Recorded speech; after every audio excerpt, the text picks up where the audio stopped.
Welcome to Namaste Kerala YouTube channel. നിങ്ങളോടൊപ്പമുള്ളത് RJ Reshu. ഇന്ന് നമുക്കൊരു ഇൻഫോർമേറ്റീവ് സെഷനാണ്. അപ്പോൾ നമ്മളോട് ജോയിൻ ചെയ്യുന്നത് Anosh Joseph, licensed immigration adviser. Hi Anosh, welcome to the show. എന്തൊക്കെയുണ്ട് വിശേഷം? സുഖം. അപ്പോൾ ഇവിടെ നമ്മുടെ മലയാളികൾക്ക് നിങ്ങളുടെ ടീമിനെ കുറിച്ചും നിങ്ങൾ എന്തൊക്കെയാണ് സർവീസുകളാണ് പ്രൊവൈഡ് ചെയ്യുന്നതിനെയും ഒക്കെ അറിയാൻ താല്പര്യമുണ്ട്. അപ്പോൾ ഞങ്ങൾക്ക് വേണ്ടി ഒന്ന് എക്സ്പ്ലെയിൻ ചെയ്യാമോ? തീർച്ചയായിട്ടും. നമസ്കാരം. അപ്പോൾ എൻ്റെ പേര് അനോഷ് ജോസഫ് എന്നാണ്. ഞാൻ ലൈസൻസ്ഡ് എമിഗ്രേഷൻ അഡ്വൈസറാണ്. നമ്മുടെ ടീമിൽ 2 മലയാളി അഡ്വൈസേഴ്സ് ഉണ്ട്. രണ്ടാമത്തെ ആൾ എൻ്റെ സ്വന്തം ബ്രദറാണ്, അക്കിനോസ് ജോസഫ് എന്നാണ് അയാളുടെ പേര്. നമ്മൾ കൂടുതൽ ഹാൻഡിൽ ചെയ്യുന്നത് നമ്മളുടെ കമ്മ്യൂണിറ്റിയിലുള്ള ആൾക്കാരുടെ ആപ്ലിക്കേഷൻ തന്നെയാണ്. എന്നിരുന്നാൽ പോലും നമ്മൾ വേറെയും 3 രാജ്യങ്ങളിലോട്ട് നമ്മൾ സ്പ്രെഡ് ആയിട്ടുണ്ട് നമ്മുടെ സർവീസസ്. അപ്പം നേപ്പാളിലുണ്ട്, അതുപോലെ ശ്രീലങ്ക, പിന്നെ ഫിലിപ്പീൻസ്. അവിടെ നമ്മൾ വളരെ സ്ട്രോങ് ആയിട്ട് തന്നെ നമ്മുടെ സർവീസുകൾ നമ്മൾ കൊടുക്കുന്നുണ്ട് എല്ലാ ക്ലയൻസിനും. അപ്പം നമ്മളുടെ ഈ ഒരു ഫേമിൻ്റെ പ്രത്യേകത എന്ന് വെച്ച് കഴിഞ്ഞാൽ ഇതൊരു പ്യുവർ ഇമിഗ്രേഷൻ ഫേമാണ്. എന്നിരുന്നാൽ പോലും നമ്മൾ സ്റ്റുഡൻറ്റ് വീസ നെറ്റ്വർക്ക് എന്ന് പറഞ്ഞ ഫേമ് നാട്ടിലുള്ള സ്റ്റുഡൻസിനെ ഇങ്ങോട്ട് കൊണ്ടുവരാനായിട്ട് സഹായിക്കുന്നുണ്ട്. നമ്മളതൊരു പരിധിക്കുള്ളത് മാർക്കറ്റ് ചെയ്തിട്ടില്ല. കാരണം എന്ന് വെച്ച് കഴിഞ്ഞാൽ കഴിഞ്ഞൊരു കുറേ നാളുകളിൽ ന്യൂസിലൻഡിലെ സിറ്റുവേഷൻ വളരെ അത്ര നല്ലതല്ലാത്തതുകൊണ്ടാണ് നമ്മളത് മാർക്കറ്റ് ചെയ്യാമായിരുന്നത്. പക്ഷേ now things are getting better. അപ്പോൾ അത് വരും ചോദ്യങ്ങളിൽ നമ്മൾ അതിനെക്കുറിച്ച് കൂടുതലായിട്ട് എക്സ്പ്ലെയിൻ ചെയ്യുന്നതായിരിക്കും. ഓക്കെ, അപ്പം ന്യൂസിലാൻഡ് മൈഗ്രൻസിന് പറ്റിയൊരു എൻവയോൺമെൻ്റ് ആണോ? തീർച്ചയായിട്ടും 101%. അപ്പം ഇപ്പം ലാസ്റ്റ് വീക്കിൽ വന്നേക്കുന്ന ഒരു അപ്ഡേറ്റ് നോക്കുവാണെങ്കിൽ ഇമിഗ്രേഷൻ ന്യൂസിലൻഡ് പുതുതായിട്ട് കൊണ്ടുവന്നിരിക്കുന്ന 3-4 ചേഞ്ചസ് ഇതിനെല്ലാം ശരിക്കും കോൺസെൻട്രേറ്റ് ചെയ്യുന്നത് സ്കിൽഡ് ആയിട്ടുള്ള മൈഗ്രൻസിന് ഒരു ഈസിയർ പാത്വേ കൊടുക്കാൻ വേണ്ടിയിട്ടാണ് റെസിഡൻസിന്. അപ്പം തീർച്ചയായിട്ടും മൈഗ്രൻസിന് ഒരു ബെറ്റർ ഓപ്ഷൻ ന്യൂസിലൻഡിലുണ്ട്. അത് തിരിച്ചറിയുക എന്നുള്ളത് തന്നെയാണ് ആദ്യം നമ്മുടെ മൈഗ്രൻസ് ആയിട്ട് ഇവിടെ വരാൻ പോകുന്നവരും ഓൾറെഡി ഉള്ളവരും ചെയ്യേണ്ടത്. ഓക്കെ, അപ്പം റീസെൻ്റ് ആയിട്ട് വന്ന ചേഞ്ചസ് എന്ന് പറഞ്ഞല്ലോ. അപ്പോൾ സ്റ്റുഡൻറ്റ് വിസയിലാണെങ്കിലും റീസെൻ്റ് ആയിട്ട് കുറച്ച് അപ്ഡേറ്റ്സ് വന്നതായിട്ട് അറിഞ്ഞു. അപ്പം അതിനെക്കുറിച്ചൊന്ന് ഡീറ്റെയിൽ ചെയ്യാമോ? തീർച്ചയായിട്ടും. ഇതിനകത്ത് സ്റ്റുഡൻറ്റ് വിസയിലാണ് ശരിക്കും മേജർ ചേഞ്ച് കൊണ്ടുവന്നിരിക്കുന്നത്. ഇമിഗ്രേഷൻ എന്താ ചെയ്തതെന്ന് ചോദിച്ചു കഴിഞ്ഞാൽ ന്യൂസിലൻഡിൽ വന്ന് പഠിക്കുന്ന സ്റ്റുഡൻസിന് കൂടുതൽ പോയിൻറ്റ്സ് കൊടുക്കുകയാണ്. ഒരു എക്സാമ്പിൾ പറയുകയാണെങ്കിൽ പണ്ട് മാസ്റ്റേഴ്സ് പഠിക്കുന്ന ഒരു സ്റ്റുഡൻറ്റിന് 5 പോയിൻ്റാണ് ഒരു സ്കിൽഡ് മൈഗ്രൻ്റ് കാറ്റഗറിയിൽ കിട്ടിക്കൊണ്ടിരുന്നത്. അതായത് മാസ്റ്റേഴ്സ് പഠിച്ചാൽ മാത്രം പോരാ, അതിനുശേഷം 1 കൊല്ലം സ്കിൽഡ് എക്സ്പീരിയൻസ് ഉണ്ടെങ്കിൽ മാത്രമേ റെസിഡൻസ് ഫയൽ ചെയ്യാൻ പറ്റുള്ളൂ. അതും സ്കിൽഡ് റോളിലാണ് എക്സ്പീരിയൻസ് വേണ്ടിയിരുന്നത്. അതിപ്പോഴും അങ്ങനെ തന്നെയാണ്. പക്ഷേ അവർ ചെയ്തതെന്ന് വെച്ചാൽ പോയിൻറ്റ്സ് സിസ്റ്റത്തിനെ കുറച്ചുകൂടെ മാറ്റി. മാസ്റ്റേഴ്സ് പഠിക്കുന്ന ഒരാൾക്ക് 6 പോയിൻറ്റ്സ് എന്നുള്ളൊരു പുതിയ റൂൾ കൊണ്ടുവരികയാണ് അടുത്ത കൊല്ലം ഓഗസ്റ്റ് തൊട്ട്. അങ്ങനെ വരുമ്പോഴത്തേക്കും ശരിക്കും 1 കൊല്ലത്തെ എക്സ്പീരിയൻസ് ആവശ്യമില്ല. മാസ്റ്റേഴ്സ് പഠിച്ചിറങ്ങുന്ന ഒരു സ്റ്റുഡൻറ്റിന് ഒരു ജോബ് ഓഫർ കിട്ടിയാൽ മതി. ഒരു മാനേജറോ അല്ലെങ്കിൽ ഒരു എന്താ പറയുക, ഏതെങ്കിലും സ്ഥലത്തൊരു സൂപ്പർവൈസറായിട്ട് ജോലി ചെയ്യുക. ഒരു അനസ്കോ സ്കിൽ ലെവൽ 1 to 3 ആണെങ്കിൽ ഒരു ജോബ് ഓഫർ മീഡിയം വേജിലുണ്ടെങ്കിൽ ഇമ്മീഡിയറ്റ്ലി റെസിഡൻസ് ഫയൽ ചെയ്യാം. അപ്പോൾ ഇത്രയും സ്പീഡിൽ റെസിഡൻസ് കിട്ടുന്ന വേറെ ഏത് രാജ്യമുണ്ട്? ഓക്കെ, അപ്പം നമ്മൾ മലയാളികളൊക്കെ കൂടുതൽ ഇൻഫർമേഷൻസിനായിട്ട് അന്വേഷണെ കോൺടാക്ട് ചെയ്താൽ മതി. ഇപ്പോൾ നമ്മുടെ ന്യൂസിലാൻഡിൽ ഒരുപാട് സ്റ്റുഡൻസ് ഉണ്ട് നമ്മുടെ കമ്മ്യൂണിറ്റിയിൽ നിന്ന്. അപ്പം അവർക്ക് എന്ത് മെസ്സേജാണ് അന്വേഷണം കൊടുക്കാനുള്ളത്? അത് നല്ലൊരു ക്വസ്റ്റ്യനാണ് ആ ചോദിച്ചത്.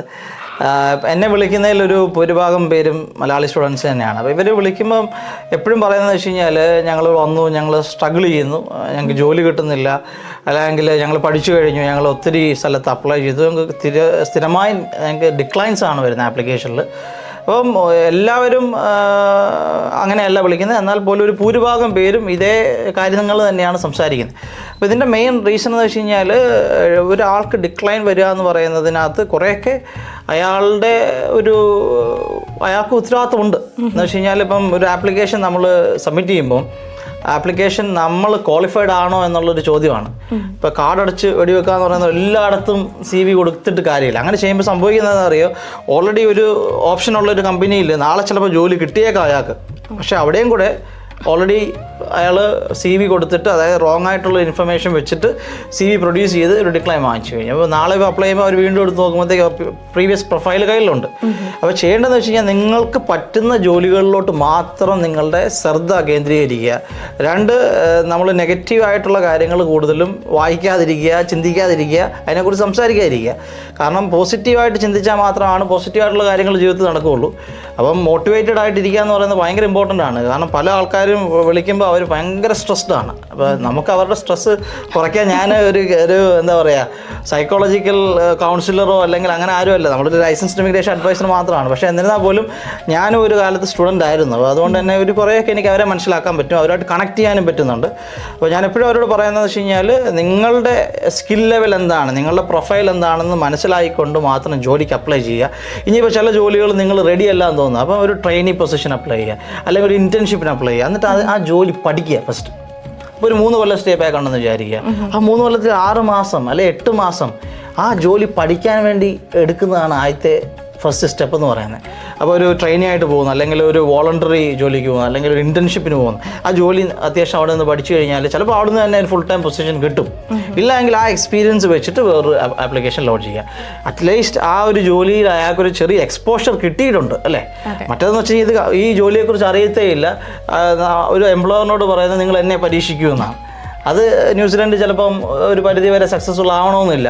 അപ്പോൾ സ്റ്റുഡൻസിനോട് പറയാനുള്ളതെന്ന് വെച്ച് കഴിഞ്ഞാൽ പോസിറ്റീവായിട്ട് ചിന്തിക്കുക, കൂടുതൽ നിങ്ങളുടെ സ്കിൽസിനെ ഷാർപ്പൺ ചെയ്യാനുള്ള കാര്യങ്ങൾ ചെയ്യുക. പ്രത്യേകിച്ച് IT ഒക്കെ പഠിക്കുന്ന ആൾക്കാരാണെങ്കിൽ കൂടുതൽ സർട്ടിഫിക്കേഷൻസ് എടുക്കുക.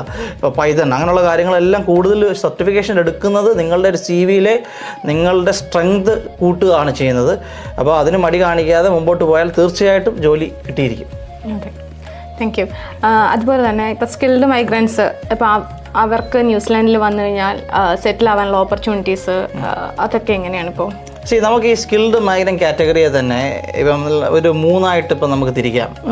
ഇപ്പം ഫസ്റ്റ് എന്ന് പറയുന്നത് ടയർ 1 ഒക്യുപ്പേഷൻ, അല്ലെങ്കിൽ സെക്കൻഡ് എന്ന് പറയുന്നത് ടയർ 2 ഒക്യുപ്പേഷൻ. പിന്നെ വരുന്നതെന്ന് വെച്ച് കഴിഞ്ഞാൽ പുതുതായിട്ട് ഇപ്പോൾ അനൗൺസ് ചെയ്ത് ഒരാഴ്ച മുമ്പ് അനൗൺസ് ചെയ്തേക്കുന്നത് സ്കിൽഡ് വർക്ക് എക്സ്പീരിയൻസ് കാറ്റഗറിയും പിന്നെ ട്രേഡ്സ് ആൻഡ് ടെക്നീഷ്യൻ പാത്വേ. അപ്പം മൊത്തത്തിൽ 4 പാത്വേ തന്നെയുണ്ട്. ഇതിനകത്ത് ആദ്യത്തെ 2 പാത്വേ എന്ന് ഒരു കാറ്റഗറി തന്നെ വരുന്നതാണ്, അതായത് ഗ്രീൻ ലിസ്റ്റ് എന്ന് പറയുന്ന കാറ്റഗറി വരുന്നതാണ്. ആദ്യത്തെ പറഞ്ഞാൽ സ്ട്രൈറ്റ് ടു റെസിഡൻസ് വിസ. അപ്പോൾ ഒരു നേഴ്സോ അല്ലെങ്കിൽ ഒരു ഡോക്ടറോ ഒക്കെ ആണെങ്കിൽ ഒരു ജോബ് ഓഫർ കിട്ടിയാൽ മതി, ഇമ്മീഡിയറ്റ് റെസിഡൻസ് ആണ്. അപ്പം നമ്മളുടെ ഓഫീസിൽ നമ്മൾ ഏറ്റവും ഫാസ്റ്റായിട്ട് പ്രൊസീഡ് ചെയ്തേക്കുന്ന റെസിഡൻസ് 3 ദിവസം കൊണ്ടാണ്. അത് രജിസ്റ്റേർഡ് നേഴ്സിൻ്റെ ആണ്. അപ്പം വിത്തിൻ 3 days പുള്ളിക്കാർക്ക് റെസിഡൻസ് കിട്ടി. ഇത് തുടക്ക സമയത്താണ് കേട്ടോ, ഇപ്പം 3 days കൊണ്ട് കിട്ടില്ല. ഇപ്പോൾ ഒരു 2 weeks 3 weeks ഒക്കെ എന്തായാലും എടുക്കും. പിന്നെ വരുന്നതെന്ന് വെച്ച് കഴിഞ്ഞാൽ വർക്ക് ടു റെസിഡൻസ് ആണ്. വർക്ക് ടു റെസിഡൻസ് എന്ന് പറയുമ്പോൾ 24 months ഈ ഒരു ജോലി അവർ ഫിനിഷ് ചെയ്തിരിക്കണം, എന്നാലാണ് അവർക്ക് വർക്ക് ടു റെസിഡൻസ് കാറ്റഗറിയിൽ എലിജിബിൾ ആകാൻ പറ്റുള്ളൂ. അത് Tier 2 ഓക്യുപ്പേഷൻ വരുന്ന ജോലികൾ ചെയ്യുന്ന ആൾക്കാർക്കാണ് ആ ഒരു കാറ്റഗറി വരുന്നത്. പിന്നെ ഇപ്പോൾ അനൗൺസ് ചെയ്തേക്കുന്നതാണ് സ്കിൽഡ് വർക്ക് എക്സ്പീരിയൻസ് കാറ്റഗറി. അപ്പോൾ സ്കിൽ ലെവൽ 1 to 3 റോളിൽ 5 കൊല്ലത്തെ എക്സ്പീരിയൻസിൽ 2 കൊല്ലത്തെ എക്സ്പീരിയൻസ് ന്യൂസിലൻഡിലാണെങ്കിൽ 1.1 times മീഡിയൻ വേജ് ഉണ്ടെങ്കിൽ നിങ്ങൾക്ക് അപ്ലൈ ചെയ്യാം. അപ്പോൾ ഇത് ഒത്തിരി ആൾക്കാരെ ഈ കാറ്റഗറിയിലോട്ട് കൊണ്ടുവരും ടെക്നിക്കലി. അപ്പോൾ അവർക്ക് നല്ലൊരു പേ ഉണ്ട്. മാത്രമല്ല അവർ 5 കൊല്ലത്തെ എക്സ്പീരിയൻസ് ഉള്ള ആൾ 2 കൊല്ലം ന്യൂസിലൻഡിലാണെങ്കിൽ തീർച്ചയായിട്ടും അവർക്കും അപ്ലൈ ചെയ്യാം. പിന്നെ ട്രേഡ്സ് ആൻഡ് ടെക്നീഷ്യൻസ് പാത്വേ അത് പറയുന്നത് വെച്ച് കഴിഞ്ഞാൽ മൊത്തത്തിൽ 18 months ന്യൂസിലൻഡിൽ എക്സ്പീരിയൻസ് വേണം, മീഡിയൻ വേജ് മതി, 4 കൊല്ലത്തെ എക്സ്പീരിയൻസ് ഉണ്ടെങ്കിൽ അവർക്ക് റെസിഡൻസ് ഫയൽ ചെയ്യാം. അപ്പം ഈ ഒരു കാറ്റഗറീസ് എല്ലാം എടുത്ത് നോക്കുവാണെങ്കിൽ, അതായത് സ്കിൽഡ് ആയിട്ടുള്ള ആൾക്കാർക്ക് റെസിഡൻസ് കൊടുക്കാൻ വേണ്ടി ഗവൺമെൻറ് എല്ലാം ചെയ്തു വെച്ചിട്ടുണ്ട് അല്ലേ. നമ്മൾ കറക്റ്റായിട്ട് നമ്മുടെ കാര്യങ്ങൾ ചെയ്ത് ആ പാത്വേയിലോട്ട് എത്തുക എന്നുള്ളതാണ്. പിന്നെ തീർച്ചയായിട്ടും ഇപ്പം ഒരു എക്സാമ്പിൾ പറയുകയാണെങ്കിൽ നേഴ്സിംഗ് ഇപ്പോൾ എടുത്തു നോക്കുക. നേഴ്സസ് വരുന്ന എല്ലാവർക്കും ജോലി കിട്ടുന്നില്ല, സത്യമാണ്. അത് നമ്മൾ ഒരിക്കലും ഡിനൈ ചെയ്യുന്നതൊന്നുമില്ല. പക്ഷേ ജോലി കിട്ടാത്തവരുടെ കഥകളാണ് നമ്മൾ കിട്ടുന്നവർ ഇഷ്ടംപോലെ ആൾക്കാരുണ്ട്. അത് അവരുടെ എക്സ്പീരിയൻസ്, അവരുടെ എക്സ്പോഷർ, അവരെന്തൊക്കെയാണ് ഇതിനു മുമ്പ് ചെയ്തിരിക്കുന്നത്, അപ്പം അങ്ങനെയുള്ള കാര്യങ്ങളെല്ലാം ഇവർക്ക് ജോലി കിട്ടുന്നതിന് സഹായിക്കും. പിന്നെ അവരെവിടെയാണ് ഇതിനു മുമ്പ് ഇപ്പോൾ എക്സ്പീരിയൻസ്, ഇപ്പോൾ UK ഒരു എക്സ്പീരിയൻസ് ആയിട്ടൊരു നേഴ്സാണ് വരുന്നതെങ്കിൽ പെട്ടെന്ന് ജോലി കിട്ടും. അതുപോലെ തന്നെ മിഡിൽ ഈസ്റ്റിൽ എക്സ്പീരിയൻസ് ആയിട്ടുള്ള നേഴ്സാണ് വരുന്നത്, പെട്ടെന്ന് ജോലി കിട്ടും. ചിലപ്പോൾ നാട്ടിൽ നിന്ന് വരുന്നവർക്ക് കുറച്ചുകൂടെ ടൈം എടുത്തേക്കാം, കാരണം നാട്ടിലെ എക്സ്പീരിയൻസ് മാത്രമേ ഉള്ളൂ. പക്ഷേ ഇതൊക്കെ നമുക്ക് തരണം ചെയ്യാൻ പറ്റും. കൂടുതൽ ചേഞ്ചസ് ഇമിഗ്രേഷൻ ഇനിയും കൊണ്ടുവരുന്നുണ്ട്. അപ്പോൾ പോസിറ്റീവായിട്ട് മുമ്പോട്ട് പോവുക. സ്കിൽഡ് ആയിട്ടുള്ള ആൾക്കാർക്ക് തീർച്ചയായിട്ടും ന്യൂസിലൻഡ് അന്നും ഇന്നും ഒരു നല്ല ഒരു രാജ്യം തന്നെയാണ് മൈഗ്രേറ്റ് ചെയ്യാനായിട്ട്. ഇപ്പം നമ്മുടെ നാട്ടിൽ നിന്ന് ഒരുപാട് സ്റ്റുഡൻസ് വരുന്നുണ്ടല്ലോ. അപ്പം ഇപ്പം ഏറ്റവും കൂടുതൽ കേസസ് വരുന്നത് ഡ്രിങ്ക് ആൻഡ് ഡ്രൈവ് ആണ്. അപ്പം അങ്ങനെയുള്ളവർ അനൂഷിനെ കോൺടാക്ട് ചെയ്താൽ എന്തായിരിക്കും അനൂഷിന് പറയാനുള്ളവരോട്? ഇത് ഈ ക്വസ്റ്റ്യൻ ശരിക്കും നമ്മൾ റിക്വസ്റ്റ് ചെയ്ത് ഉൾപ്പെടുത്തിയേക്കുന്ന ഒരു ക്വസ്റ്റ്യനാണ്. അപ്പം ഡ്രങ്ക് ആൻഡ് ഡ്രൈവ് വളരെ എന്താ പറയുക ലൈറ്റായിട്ടാണ് നമ്മളുടെ ആൾക്കാർ എടുക്കാറുള്ളത്. അത് ലൈറ്റായിട്ട് ഒരു കാരണവശാലും നിങ്ങൾ എടുക്കരുത്. നിങ്ങൾ മദ്യപിച്ചുകൊണ്ട് വണ്ടി ഓടിക്കാനേ പാടില്ല. നമ്പർ 1, ഇത് ഇമിഗ്രേഷനോ റൂൾസോ ഇതെല്ലാം അവിടെ നിൽക്കട്ടെ, നിങ്ങളുടെ സേഫ്റ്റി ആദ്യം നിങ്ങൾ അതിനെക്കുറിച്ച് ചിന്തിക്കുക. നിങ്ങളുടെ വണ്ടിയിൽ നിങ്ങളുടെ കുടുംബമുണ്ട്, ചിലപ്പോൾ കുട്ടികൾ കാണും. അപ്പോൾ നിങ്ങളുടെ സേഫ്റ്റി അഫക്റ്റ് ചെയ്യുന്നൊരു കാര്യമാണ്. ഇപ്പോൾ നിങ്ങളൊരു വണ്ടി ഇടിച്ച്, ഒരു എക്സാമ്പിൾ പറഞ്ഞു കഴിഞ്ഞാൽ എൻ്റെ ഒരു ക്ലയൻറ്റ് തന്നെയാണ്. അവർ ഒരു ഡ്രങ്ക് ആൻഡ് ഡ്രൈവ് അവരെ പോലീസ് പിടിച്ചു. പക്ഷേ പോലീസ് പിടിച്ച സിറ്റുവേഷൻ വളരെ മോശമായിരുന്നു. ഇവരൊരു വണ്ടി ചെന്ന് ഇടിച്ചിട്ട് അയാളുടെ ബാക്ക് ബോൺ മൊത്തം ഫ്രാക്ചർ ഉണ്ടായി. ഇടിച്ച ആളെ അവർ എയർലിഫ്റ്റ് ചെയ്ത് ഹോസ്പിറ്റലിൽ കൊണ്ടുപോകേണ്ടി വന്നു. അപ്പോൾ ഇങ്ങനത്തെ സിറ്റുവേഷൻസ് വരാതിരിക്കാൻ ശ്രമിക്കുക. 2, ഇങ്ങനത്തെ സിറ്റുവേഷൻസ് വന്നു കഴിഞ്ഞാൽ ഇപ്പോൾ നിങ്ങൾ ടെമ്പററി വിസയാണെങ്കിൽ ഇമിഗ്രേഷന് നിങ്ങളുടെ വീസ ക്യാൻസൽ ചെയ്യാനുള്ള പവേഴ്സ് ഉണ്ട്. ഇനിയിപ്പോൾ നിങ്ങൾ റെസിഡൻസ് വീസ കിട്ടിക്കഴിഞ്ഞ് 2 കൊല്ലത്തിനുള്ളിലാണ് ഇങ്ങനൊരു സിറ്റുവേഷൻ ഉണ്ടാകുന്നതെങ്കിൽ നിങ്ങൾ ലയബിൾ ഫോർ ഡീപ്പോർട്ടേഷൻ ആണ്. അപ്പം ഇങ്ങനത്തെ സിറ്റുവേഷൻസ് വന്നു കഴിഞ്ഞ് കഴിഞ്ഞാൽ തീർച്ചയായിട്ടും ഇറ്റ്സ് വെരി ഡിഫിക്കൽട്ട്. നമ്മളിപ്പോൾ ഒരു ഡീപ്പോർട്ടേഷൻ ലയബിലിറ്റി നമ്മളിപ്പം സസ്പെൻഡ് ചെയ്തു, നമ്മൾ റിക്വസ്റ്റ് ചെയ്ത് നമ്മൾ അതിനകത്ത് റെസ്പോണ്ട് ചെയ്ത് നമ്മൾ ഇമിഗ്രേഷൻ്റെ അടുത്ത് അത് സസ്പെൻഡ് ചെയ്തെടുത്തു. പക്ഷേ അതിൻ്റെ പിന്നിൽ ഒത്തിരി വർക്ക് ചെയ്യേണ്ടി വന്നു. മാത്രമല്ല ആ ഒരു ക്ലയൻറ്റ് കടന്നുപോയ ഒരു സ്ട്രെസ്സ് ഒരു 6 മാസം അല്ലെങ്കിൽ 7 മാസം അത് അയാളോട് ചോദിച്ചാലേ, കാരണം എനിക്ക് ഒരിക്കലും എക്സ്പ്ലെയിൻ ചെയ്യാൻ പറ്റില്ല. പക്ഷേ എന്നോട് അദ്ദേഹം പറഞ്ഞതെന്ന് വെച്ച് കഴിഞ്ഞാൽ ഇപ്പോഴാണ് ഞാനൊന്ന് ഉറങ്ങുന്നതെന്നാണ് പറഞ്ഞത്. അത് ഡിപ്പോർട്ടേഷൻ ലയബിലിറ്റി സസ്പെൻഡ് ചെയ്തതിന് ശേഷം. അപ്പോൾ അത്രയും സ്ട്രെസ്ഫുള്ളാണ്. അപ്പം മദ്യപിച്ച് കഴിഞ്ഞാൽ ഒരു ഊബർ വിളിച്ച് വീട്ടിൽ പോകാൻ ശ്രമിക്കുക. ഇല്ലെങ്കിൽ എവിടെയാണോ അവിടെ കിടന്നുറങ്ങിയിട്ട് രാവിലെ എന്നിട്ട് പോവുക. മദ്യപിച്ചിട്ട് ദയവ് ചെയ്ത് വണ്ടി ഓടിക്കാതിരിക്കുക. ഒത്തിരി പേര് ഇപ്പോൾ എന്നെ വിളിക്കുന്നുണ്ട്, ചെറിയ നമ്പറല്ല. ഓക്കെ, അപ്പോൾ എല്ലാവരും അത് ശ്രദ്ധിക്കുക. ഇനിയും ചോദിക്കാനുള്ളതെന്ന് വെച്ച് കഴിഞ്ഞാൽ ഇപ്പം നമ്മുടെ മൈഗ്രൻസ് ഇവിടെ വന്നിട്ട് റെഫ്യൂജി സ്റ്റാറ്റസ് എടുക്കുന്നുണ്ട്. അപ്പോൾ അതിനെക്കുറിച്ചുള്ള കാഴ്ചപ്പാടെന്താ? റെഫ്യൂജി സ്റ്റാറ്റസ് എന്ന് പറയുന്നത് ശരിക്കും ഈ രാജ്യം ശരിക്കുള്ള റെഫ്യൂജിക്ക് തുറന്നു വെച്ചേക്കുന്ന ഒരു ഓപ്ഷനാണ്. അദ്ദേഹത്തിന് തിരിച്ച് അയാളുടെ രാജ്യത്ത് പോയി കഴിഞ്ഞാൽ ജീവനോ മറ്റു കാര്യങ്ങൾക്കോ ഭീഷണി ഉണ്ടെങ്കിൽ അപ്ലൈ ചെയ്യുന്ന, അല്ലെങ്കിൽ അവിടെ ചെന്ന് കഴിഞ്ഞാൽ ജീവിക്കാൻ യാതൊരു മാർഗ്ഗവും ഇല്ല എങ്കിൽ, ഒരു എക്സാമ്പിൾ പറഞ്ഞാൽ ഒരു അഫ്ഗാനി ഇവിടെ വരുന്നു, അയാൾ ഇമിഗ്രേഷൻ ന്യൂസിലൻഡ് പറയുകയാണ് എനിക്ക് നിങ്ങൾ റെഫ്യൂജി തരണം, ഞാൻ അവിടെ ചെന്ന് കഴിഞ്ഞാൽ ഞാൻ US ഹെൽപ്പ് ചെയ്തതായതുകൊണ്ട് എനിക്ക് എൻ്റെ ജീവനിൽ ഭീഷണിയുണ്ട് എന്ന് പറഞ്ഞു കഴിഞ്ഞാൽ ഹീ ഈസ് എ റെഫ്യൂജി. കാരണം അയാൾ ആ രാജ്യത്ത് തിരിച്ച് ഇമിഗ്രേഷൻ വിട്ട് കഴിഞ്ഞാൽ അയാളുടെ ജീവനെ ബാധിക്കുന്നതായിട്ടുള്ള ത്രെട്ട് ആ രാജ്യത്ത് നിലനിൽക്കുന്നുണ്ട്. അപ്പോൾ ഇമിഗ്രേഷൻ ന്യൂസിലൻഡ് അയാൾ റെഫ്യൂജി ആയിട്ട് കാണാം. അപ്പോൾ ഇപ്പോൾ സംഭവിക്കുന്നത് എന്താ അറിയോ, ഇത് എനിക്കറിയില്ല എങ്ങനെ ഇത് പുറത്തു പോകുന്നുള്ള അറിയില്ല. പക്ഷേ ഞാനത് ഓപ്പണായിട്ട് പറയുകയാണ്. ഇതിനകത്ത് ചില ഏജൻറ്റുകൾ, പ്രത്യേകിച്ച് നാട്ടിലെ ചില ഏജൻറ്റുകൾ ഇതൊരു വരുമാന മാർഗമായിട്ട് തിരഞ്ഞെടുത്തേക്കാണ്. അപ്പോൾ ഒരാളെ വിസിറ്റിംഗ് വിസയിൽ ഇങ്ങോട്ട് അവർ പറഞ്ഞു വിടുന്നു. എന്നിട്ട് പറയുന്നത് നിങ്ങൾ വിസിറ്റിംഗ് വിസയിൽ ഒരു 3 മാസം നിൽക്കുക, അല്ലെങ്കിൽ 6 മാസം നിൽക്കുക, നിങ്ങൾ ജോലിക്ക് അപ്ലൈ ചെയ്യുക, ജോലി കിട്ടിയില്ലെങ്കിൽ നേരെ റെഫ്യൂജി ഇടുക. അപ്പോൾ അത് തെറ്റായിട്ടുള്ള ഈ രാജ്യത്തിൻ്റെ റിസോഴ്സസിനെയും ഇവിടുത്തെ സിസ്റ്റത്തിനെയും ലോയൊക്കെ നമ്മൾ ശരിക്കും പറഞ്ഞു കഴിഞ്ഞാൽ ഒരു വിലയും കൽപ്പിക്കാതെ ചെയ്യുന്നൊരു കാര്യമാണ്. മാത്രമല്ല ഇതിനൊരു വലിയൊരു കോസ്റ്റ് ഇൻവോൾവാണ്. കാരണം ഒരു റെഫ്യൂജി സ്റ്റാറ്റസ് ആപ്ലിക്കേഷൻ പ്രൊസീഡ് ചെയ്യണമെങ്കിൽ രാജ്യത്തിൻ്റെ ടാക്സ് പേയേഴ്സിൻ്റെ എത്രത്തോളം മണി ഇതിലോട്ട് പമ്പ് ചെയ്യണം. കാരണം അതിനകത്ത് ഒരാളെ വെച്ച് അയാൾ റെഫ്യൂജി സ്റ്റാറ്റസ് ക്ലെയിം ശരിയാണോ എന്ന് നോക്കണം. ഇതിൻ്റെ പിന്നിൽ എത്ര ഓഫീസേഴ്സ് ഇരുന്ന് ജോലി ചെയ്യണം അല്ലേ? ആ സമയത്ത് പുള്ളിക്ക് ഈ പറയുന്ന റെഫ്യൂജി ക്ലെയിം ചെയ്ത ആൾക്കൊരു ടെമ്പററി വിസ കൊടുക്കണം. ഇത്രയും കാര്യങ്ങൾ. അതുപോലെ തന്നെ ലീഗൽ എയ്ഡ്, അപ്പോൾ അയാളുകളുടെ വെക്കുന്ന ലോയറിൻ്റെ ഫീസ് പേ ചെയ്യണം. അത് ഗവൺമെൻറ് ലീഗൽ എയ്ഡ് വെച്ച് പേ ചെയ്യുന്നുണ്ട്. അപ്പോൾ ഇതെല്ലാം നോക്കിക്കഴിയുമ്പോഴത്തേക്കും വലിയൊരു നഷ്ടം രാജ്യത്തിന്, അതായത് ഇവിടെ ടാക്സ് പേ ചെയ്യുന്ന ഒരാൾക്കുണ്ടാകുന്നുണ്ട്, രാജ്യത്തിനുണ്ടാകുന്നുണ്ട്. പക്ഷെ അയാളൊരു ജെന്യുവൻ റെഫ്യൂജി അല്ല. ജോലി കിട്ടാഞ്ഞിട്ട് റെഫ്യൂജി ആപ്ലിക്കേഷൻ ലോഡ്ജ് ചെയ്യാൻ പാടില്ല. അത് പിന്നെ അപ്ലൈ ചെയ്യുന്ന ആളുടെ യുക്തിക്കനുസരിച്ച് ചെയ്യാമെന്നേ ഞാൻ പറയുള്ളൂ. പക്ഷേ റെഫ്യൂജി വൺസ് ഇട്ടതിന് ശേഷം സംഭവിക്കുന്നതെന്ന് ചോദിച്ചു കഴിഞ്ഞാൽ നിങ്ങളുടെ റെക്കോർഡിൽ റെഫ്യൂജി ആപ്ലിക്കേഷൻ കയറുകയാണ്. പിന്നെ നിങ്ങൾ ഭാവിയിൽ ഏത് ആപ്ലിക്കേഷൻ ഇടുമ്പോഴും നിങ്ങളുടെ ജെന്യുവൻ ഇൻറ്റൻറ്റ് ഇമിഗ്രേഷൻ തീർച്ചയായും പരിശോധിക്കും.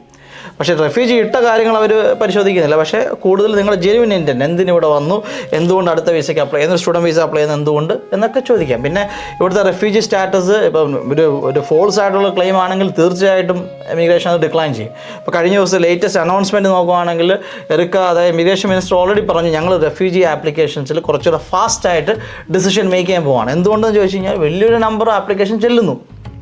അപ്പോൾ ഇത്രയും പേരെ റെഫ്യൂജി ആപ്ലിക്കേഷൻ പ്രൊസീഡ് ചെയ്യാന്ന് വെച്ചാൽ രാജ്യത്തിൻ്റെ അത്രയും റിസോഴ്സസ് ഇതിലോട്ട് പോവാണ്. അപ്പോൾ പെട്ടെന്ന് പ്രൊസീഡ് ചെയ്തിട്ട് ഒരു ഡിസിഷൻ എടുക്കുകയാണെങ്കിൽ അവർക്ക് കാര്യങ്ങൾ കുറച്ചുകൂടി സ്പീഡപ്പ് ചെയ്യാൻ പറ്റും. അപ്പം നിങ്ങൾ അങ്ങനെ ഒരു ഫോൾസ് ആയിട്ടൊരു റെഫ്യൂജി ആപ്ലിക്കേഷൻ ഇട്ട് കഴിഞ്ഞാൽ തീർച്ചയായിട്ടും അത് നിങ്ങൾക്കൊരു പ്രയോജനം ഉണ്ടാവില്ല. നാളെ വേറൊരു രാജ്യത്തോട്ട് പോകാൻ ശ്രമിക്കാമെന്ന് വിചാരിക്കുക, കാനഡയോ UK അല്ലെങ്കിൽ ഓസ്ട്രേലിയ. നിങ്ങളിവിടെ ഓൾറെഡി റെഫ്യൂജി ഇട്ട ഹിസ്റ്ററി നിങ്ങൾക്കുണ്ട്. അപ്പം ദയവ് ചെയ്ത് നാട്ടിലെ ഏജൻറ്റുകൾ പറയുന്നതനുസരിച്ച് അവരുടെ സ്വാർത്ഥ ലാഭങ്ങൾക്ക് പുറകിൽ നിങ്ങൾ ചെന്ന് വീഴാതിരിക്കുക. നിങ്ങൾ യുക്തിപൂർവ്വം കാര്യങ്ങൾ തിരഞ്ഞെടുക്കുക. അതുപോലെ തന്നെ റെഫ്യൂജി ആപ്ലിക്കേഷനെ കുറിച്ച് ജസ്റ്റ് ഒന്ന് ഗൂഗിൾ ചെയ്താൽ പോലെ എല്ലാ ഇൻഫർമേഷനും പബ്ലിക്കലി അവൈലബിൾ ആണ്. ഒന്ന് റീഡ് ചെയ്യുക, എന്ത് ആപ്ലിക്കേഷനാണ് ഞാൻ മേക്ക് ചെയ്യുന്നതെന്ന് മനസ്സിലാക്കിക്കൊണ്ട് മേക്ക് ചെയ്യുക. അതാണ് എൻ്റെ സൈഡിൽ നിന്ന് നമുക്ക് പറയാനുള്ളത്. ഇപ്പം നമ്മുടെ ന്യൂസിലൻഡിലുള്ള മൈഗ്രൻസിനോട് അനൂഷിന് പറയാനുള്ളത് എന്താ, ലൈക്ക് കുറേ അഡ്വൈസസോ അല്ലെങ്കിൽ ടിപ്സ് ആൻഡ് ട്രിക്സോ അങ്ങനെ എന്തെങ്കിലുമൊക്കെ ഉണ്ടോ? ടിപ്സ് അങ്ങനെയൊന്നും പറയാനില്ല, നമ്മുടെ ആൾക്കാർക്ക് അത്യാവശ്യം എല്ലാ കാര്യങ്ങളും അറിയാം. പിന്നെ പറയാനുള്ളതെന്ന് വെച്ച് കഴിഞ്ഞാൽ നമ്മൾ ബീയിങ് എ കേരളൈറ്റ് അഭിമാനിക്കേണ്ട കാര്യം തന്നെയാണ്. ഇപ്പോൾ DHP ആയിക്കോട്ടെ, അതുപോലെ ഹോസ്പിറ്റൽസ്, കെയർ ഹോംസ് എല്ലാം എടുക്കുകയാണെങ്കിൽ എനിക്ക് തോന്നുന്നു നല്ലൊരു ശതമാനം നമ്മളുടെ കമ്മ്യൂണിറ്റിയിൽ നിന്ന് വരുന്ന സ്കിൽഡ് ആയിട്ടുള്ള നേഴ്സസും കെയർ ഗിവേഴ്സും ഒക്കെ തന്നെയാണ് ജോലി ചെയ്യുന്നത്. അതുപോലെ തന്നെ ഇപ്പോൾ എഞ്ചിനീയറിംഗ് ഫീൽഡിൽ നോക്കുക, IT മേഖലകളിൽ ഡോമിനേറ്റ് ചെയ്യുന്നുണ്ട് നമ്മൾ നല്ലപോലെ തന്നെ. അപ്പം വളരെ നല്ല കാര്യമാണ്. കൂടുതൽ മൈഗ്രൻസ് വരട്ടെ, കൂടുതൽ സ്കിൽഡ് ആയിട്ടുള്ളത് വരട്ടെ. നമ്മുടെ കമ്മ്യൂണിറ്റി അതുപോലെ സ്ട്രോങ് ആകുന്നത് കാണാനും, അതുപോലെ ആ സ്ട്രോങ് ആകുന്നതിലൂടെ ബാക്കിയുള്ള ഈ രാജ്യത്തിൻ്റെ പല ഗ്യാപ്പുകളും നമ്മൾ ഫില്ല് ചെയ്യുകയാണ് ശരിക്കും ചെയ്യുന്നത്. അതിനെ നമ്മൾ സപ്പോർട്ട് ചെയ്യുന്നു. As a licensed immigration adviser കൂടുതൽ ആൾക്കാരെ ഞാനും ഇൻവൈറ്റ് ചെയ്യുകയാണ്. ന്യൂസിലൻഡിലോട്ട് നിങ്ങൾ വരിക. നിങ്ങൾക്ക് സ്കില്ല് ഉണ്ടെങ്കിൽ തീർച്ചയായിട്ടും ന്യൂസിലൻഡ് നിങ്ങൾക്ക് ഒരു മോശം രാജ്യമായിരിക്കില്ല എന്നുള്ള തീർച്ചയായിട്ടും ഉറപ്പെനിക്കുണ്ട്. Thank you. അതുപോലെ ഇപ്പം നമ്മുടെ ഗ്രാൻഡ് പേരൻറ്റ് വിസയെക്കുറിച്ച് ഇപ്പം കുറച്ച് ചേഞ്ചസ് ഒക്കെ വന്നിട്ടുണ്ടായിരുന്നു, അതിനെക്കുറിച്ചൊന്ന് ബ്രീഫ് ചെയ്യാമോ? ഓക്കെ. അപ്പം ഗ്രാൻഡ് പാരൻറ്റ് വിസയെക്കുറിച്ച് പറയാനാണെങ്കിൽ ഇപ്പം ഇവിടെ ഓൾറെഡി സിറ്റിസൺ അല്ലെങ്കിൽ റെസിഡൻസ് വിസ അല്ലെങ്കിൽ പെർമനൻറ്റ് റെസിഡൻസ് ഹോൾഡ് ചെയ്യുന്ന ഒരാളെ സംബന്ധിച്ച് കുറച്ച് കാലങ്ങൾക്ക് മുമ്പ് നമുക്ക് പാരൻസിനെ കൊണ്ടുവരാനായിട്ടുള്ള 3 ഓപ്ഷനേ ഉള്ളൂ. ഒന്നെങ്കിൽ ഒരു നോർമൽ ജനറൽ വിസിറ്റിംഗ് വിസ, ഒരു 6 മാസത്തെ വിസിറ്റിംഗ് അല്ലെങ്കിൽ 9 മാസത്തെ വിസിറ്റിംഗ് വിസയ്ക്ക് കൊണ്ടുവരാം. അല്ലെങ്കിൽ ഒരു 3 year വിസിറ്റിംഗ് വിസ, അതിനകത്ത് 18 months every 6 months entry and exit ചെയ്യണം. ആ ഒരു കണ്ടീഷനിലാണ് കൊണ്ടുവന്നുകൊണ്ടിരുന്നത്. പിന്നെ 3ാമത്തെ ഓപ്ഷൻ എന്ന് വെച്ചാൽ റെസിഡൻസ് വിസ ഫയൽ ചെയ്യുക. അത് EOI ഇട്ട് 2 കൊല്ലത്തിനുള്ളിൽ നമുക്ക് അതിൽ നിന്ന് ഒരു ഇൻവിറ്റേഷൻ കിട്ടി നമ്മൾ അപ്ലൈ ചെയ്യണം. അത് എല്ലാവർക്കും കിട്ടില്ല. ഒരു പൂളിൽ നിന്ന് നമ്മളെ ഓട്ടോ സെലക്ട് ആണ്. അതിനകത്ത് അവരുടെ സിസ്റ്റം സെലക്ട് ചെയ്യുന്ന ഒരു കോട്ടയൊക്കെ ഉണ്ട് എല്ലാ കൊല്ലവും. ആ കോട്ട വെച്ചിട്ട് സെലക്ട് ചെയ്യുന്നതനുസരിച്ചാണ് കിട്ടുന്നത്. അപ്പം ഈ 3 ഓപ്ഷൻ മാത്രമായിരുന്നു ഉണ്ടായിരുന്നത്. ഇപ്പോൾ ലേറ്റസ്റ്റ് ആയിട്ട്, അതായത് 29th of September തൊട്ടാണ് ഇമിഗ്രേഷൻ പുതിയൊരു കാറ്റഗറി അനൗൺസ് ചെയ്തിരിക്കുന്നത്. അത് പാരൻറ്റ് ബൂസ്റ്റ് വിസിറ്റർ വിസയാണ്. 5 കൊല്ലത്തെ വിസിറ്റർ വിസയാണ് ഈ കാറ്റഗറി ശരിക്കും പറഞ്ഞാൽ ഒരു പാരൻറ്റിന് കൊടുക്കുന്നത്. അതായത് കണ്ടിന്യൂസ് ആയിട്ട് 5 കൊല്ലം നിൽക്കുക. അതിനകത്ത് 3 കൊല്ലത്തിൽ ഒന്ന് എക്സിറ്റ് ചെയ്ത് തിരിച്ച് വരണമെന്നുള്ളൂ മെഡിക്കലിന് വേണ്ടിയിട്ട്. ഈ ആപ്ലിക്കേഷൻ്റെ കോസ്റ്റ് എന്ന് പറയുന്നത് $3,000 ആണ്. പിന്നെ ആപ്ലിക്കേഷന് ജോയിൻറ്റ് സ്പോൺസേഴ്സ് ആവാം അല്ലെങ്കിൽ ഇൻഡിവിജ്വൽ സ്പോൺസേഴ്സ് ആവാം. പക്ഷേ വേറെയും കുറച്ച് റിക്വയർമെൻ്റ് ഉണ്ട്. ഒരു ഇൻഷുറൻസ് എടുക്കണം. ഇത് ഞാൻ കൂടുതൽ ഡീറ്റെയിൽ ആയിട്ട് ഇതിനകത്ത് പറയുന്നില്ല, കാരണം അത് ഒത്തിരി പറയാനുണ്ട്. എൻ്റെ പേജിൽ പോവുകയാണെങ്കിൽ ഇതിനെക്കുറിച്ചൊരു വീഡിയോ ഞാൻ പോസ്റ്റ് ചെയ്തിട്ടുണ്ട്. വളരെ സിമ്പിളായിട്ട് പറഞ്ഞു കഴിഞ്ഞാൽ, നിങ്ങൾ മീഡിയം വേജ് കിട്ടുന്ന ഒരാളാണെങ്കിൽ ഒരു ജോയിൻറ്റ് സ്പോൺസർ ഉണ്ടെങ്കിൽ 2 പേർക്കും മീഡിയം വേജോ അല്ലെങ്കിൽ രണ്ടാമത്തെ ആൾക്ക് കമ്പൈൻ ചെയ്യുമ്പോഴത്തേക്കൊരു നിശ്ചിത റേറ്റ് ഉണ്ട്. അത് പേജ് നോക്കിക്കഴിഞ്ഞാൽ മനസ്സിലാവും. അത് ഉണ്ടെങ്കിൽ തീർച്ചയായിട്ടും നിങ്ങൾക്ക് ഈ 5 year വിസ ചെയ്യാം. അതിനകത്ത് ഈ പറയുന്ന നമ്മൾ കണ്ടീഷനാണ്. അപ്രൂവൽ പ്രിൻസിപ്പൾ വന്നതിന് ശേഷം നമ്മൾ ആ ഇൻഷുറൻസ് പർച്ചേസ് ചെയ്യുക. അങ്ങനെയുള്ള കുറച്ച് കണ്ടീഷൻസ് മീറ്റ് ചെയ്ത് കഴിഞ്ഞാൽ 5 year ആ വിസ അവർക്ക് കിട്ടും. അപ്പോൾ ഇതാണ് ഈ വിസയുടെ കാറ്റഗറി. ഇത് കൂടുതൽ ഒരു ഫ്ലെക്സിബിലിറ്റി കിട്ടും. കാരണം പണ്ട് ഞാൻ പറഞ്ഞില്ലേ 6 മാസം അല്ലെങ്കിൽ 9 മാസം മാക്സിമം നിൽക്കുന്നിടത്ത് ഒരു ടോട്ടൽ 5 years അറ്റ് സ്ട്രെച്ച് നിൽക്കാം. 3 വർഷത്തിന് ഉള്ളിൽ 3 വർഷം തികയുമ്പോഴത്തേക്ക് ഒരു എക്സിറ്റ് ചെയ്താൽ മാത്രം മതി, അത് മെഡിക്കൽ ചെയ്യാനായിട്ട്. ഓക്കെ. അപ്പം ഒരു ഫൈനൽ നോട്ട് എന്ന നിലയ്ക്ക് ചോദിക്കുകയാണ്, will you be able to support the migrants in New Zealand? Absolutely. അത് തീർച്ചയായിട്ടും അതാണ് നമ്മളുടെ ജോലി, നമ്മുടെ ബ്രെഡ് ആൻഡ് ബട്ടർ അതാണ്. തീർച്ചയായിട്ടും അത് ഞാൻ ഏറ്റവും കൂടുതൽ എൻജോയ് ചെയ്യുന്നൊരു കാര്യം കൂടാണ്. തീർച്ചയായിട്ടും മൈഗ്രൻസിനെ സപ്പോർട്ട് ചെയ്യുക എന്നുള്ളത് തന്നെയാണ് നമ്മളുടെ ഒരു A to Z സർവീസ്. നമ്മൾ ചെയ്യുന്ന എല്ലാ സർവീസും അതിൻ്റെ എൻഡ് പോയിൻ്റ് എന്ന് പറയുന്നത് മൈഗ്രൻറ്റിനെ സപ്പോർട്ട് ചെയ്യുക എന്നുള്ളത് തന്നെയാണ്. തീർച്ചയായിട്ടും നമ്മുടെ സർവീസ് ആവശ്യമുള്ളവർ നമ്മളെ കോൺടാക്റ്റ് ചെയ്യുക. നിങ്ങൾക്ക് ഞങ്ങളെ കഴിഞ്ഞുകൊണ്ടുള്ള ഏറ്റവും ബെസ്റ്റ് സർവീസ് തന്നെ തരാൻ സാധിക്കും. അപ്പം നമ്മുടെ അന്വേഷണൻ്റെ ടീമിൻ്റെ ഡീറ്റെയിൽസ് എല്ലാം ഡിസ്ക്രിപ്ഷനിൽ ഞങ്ങൾ മെൻഷൻ ചെയ്യുന്നതാണ്. കോൺടാക്ട് ഡീറ്റെയിൽസും വെബ്സൈറ്റും പേജും എല്ലാം ഞങ്ങൾ മെൻഷൻ ചെയ്യുന്നതായിരിക്കും. അപ്പം thank you so much for spending this much time with us. അപ്പോൾ താങ്ക് യു സോ മച്ച്. അപ്പോൾ നിങ്ങളിപ്പോൾ ഈ കാണുന്നത് നമസ്തേ കേരളയ്ക്ക് വേണ്ടി സ്പെഷ്യലായിട്ട് നമ്മൾ അറ്റൻഡ് ചെയ്തൊരു എപ്പിസോഡാണ്. പ്രത്യേകിച്ച് ഇമിഗ്രേഷൻ മാറ്റേഴ്സിന് വേണ്ടിയിട്ട് ഒരു എപ്പിസോഡ് റിക്വസ്റ്റ് ചെയ്തിരുന്നു. അപ്പോൾ നമ്മൾ ഇന്ന് അത് ഷൂട്ട് ചെയ്യാൻ വേണ്ടി മാത്രമാണ് ഇന്നിവിടെ വന്നേക്കുന്നത്. അപ്പോൾ നമുക്ക് ഒരുമിച്ച് ഞാൻ എല്ലാ വീഡിയോയിലും പറയുന്നൊരു കാര്യം പറഞ്ഞ് ഈ വീഡിയോ ഫിനിഷ് ചെയ്യാം എന്ന് പറയാം. Make New Zealand home. Thank you.